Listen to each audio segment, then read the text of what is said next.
Greetings everyone, my name is Dr. Jason Freeman. I'd like to welcome y'all to my channel.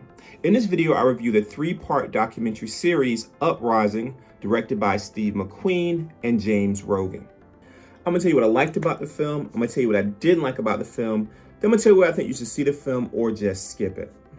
Now at any point, feel free to click the notification bell or subscribe to my channel to get more content. So, without further ado, let's begin.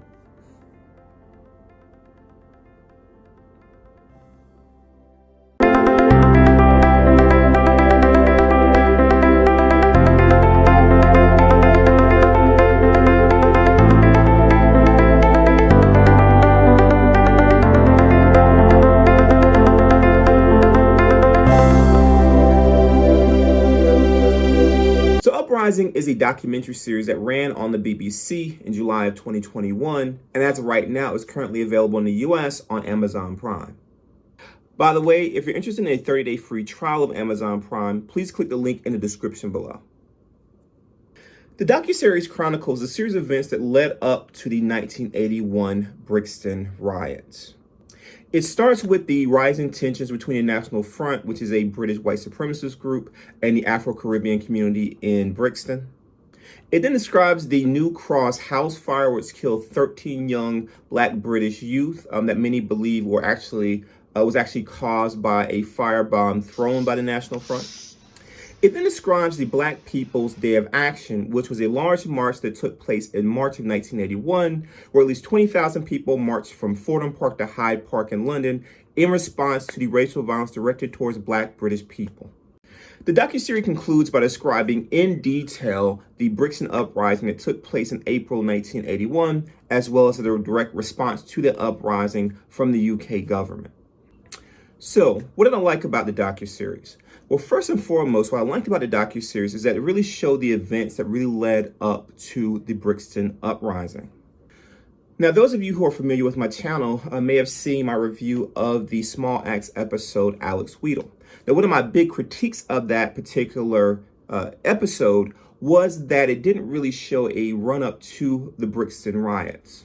I argued that a documentary series probably could do a much better job of essentially describing what led to the riots, which are shown in the film. And so this is a documentary series that really does a good job of doing that.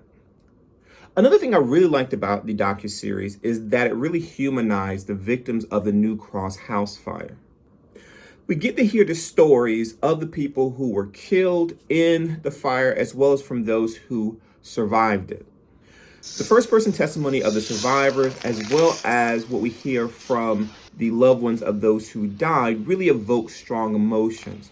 We can see the scars, both physical and emotional, that still remain to this day. People lost children, lost spouses, and also lost their faith in humanity. I also like the fact that the film does a good job of being objective. We actually hear from both sides of the conflict, both in regards to the New Cross house fire. So we hear from the police who investigated it and their theories, as well as from those who were directly victims. Either they lost loved ones or had burns on their own body themselves, who had very different views of what happened. Now, one of my criticisms of the Small Axe anthology series as a whole was that it really demonized and dehumanized the police. And so this documentary series does the exact opposite. We hear directly from police. Now, of course, we do hear about the horrible things that the police did, but you hear directly from a Black British police officer as well as a white police officer who talked about why they were in the police force, what they wanted to do, and then some of the critiques that they had of the police force, but also some of the things that they dealt with from the community that they might have thought was somewhat unfair. Just overall, the docuseries shows its participants and the people who were part of these events as human, which is something that I feel that the Small Axe anthology series just did not. Now, what did I not like about the docuseries? Well, the main thing I didn't really like about the docuseries is that I felt there was a lot of filler information in there that didn't really add to the overall narrative. Specifically, there were sections on kind of Margaret Thatcher and her immigration policy, as well as kind of the influence of Bob Marley's music, which I thought was interesting, but I just didn't think it really fit the series or really added anything valuable to it. Basically, if you took those things out, I think the series actually would have been better. I mean, honestly, the most compelling part of the series was the first-person testimony, which took place at the very end, at the very end of the first episode, and kind of went throughout much of the series. And really, when they started to interject the things like with Margaret Thatcher, Princess Diana, all that other stuff, I felt like it just really dragged the narrative and wasn't really useful. So you see this documentary series or just skip it. I would definitely say that this is a see it. So just like with the other documentary series that I have mentioned, in particular, the Black Power, the British story of resistance documentary, I learned a lot of things I didn't know. Also, the Small Acts Anthology series also taught me a lot about what was going on at that time. I was actually born in '81, so even if I was even if I was living in Britain at the time, I wouldn't have been able to know this stuff firsthand. So I learned a lot, and so I think these documentaries are important. So I definitely think people should see it, especially if you have any interest in Black history in general, because in many ways, especially being an African American, oftentimes our focus is only on African American history when our history is affected by all parts of the diaspora.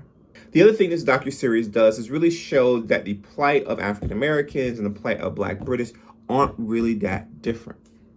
I also think it's really important that when you're dealing with a situation of oppression, it's really important to hear from those who are being oppressed as well. So often those who are in power own the means of communication, for example, the media, and so oftentimes they put a particular skew on the situation. The docuseries does talk about that specifically as well, where you have journalists who are kind of oftentimes blaming the Black British community for things that are happening to them. Also, there's one scene where they're actually, the journalists themselves are making racist noises towards the protesters, kind of showing that oftentimes you can't really trust some of the things or a lot of things that they're saying and reporting. And so by hearing directly from the oppressed, as we heard within this docuseries, you get a much fuller description of what's actually happening in society. Now, of course, it's not going to be a perfect picture. There's going to be biases both ways, but it's definitely a much fuller picture and much more accurate than what you're going to get just from the media that's controlled by the powers that be. Now, if you found any of this review helpful, please like this video and subscribe to my channel. Also, please share this video. Also, please let me know in the comment section below if there's a film or documentary series that you want me to review. Thank you all for your time and have a wonderful rest of your day.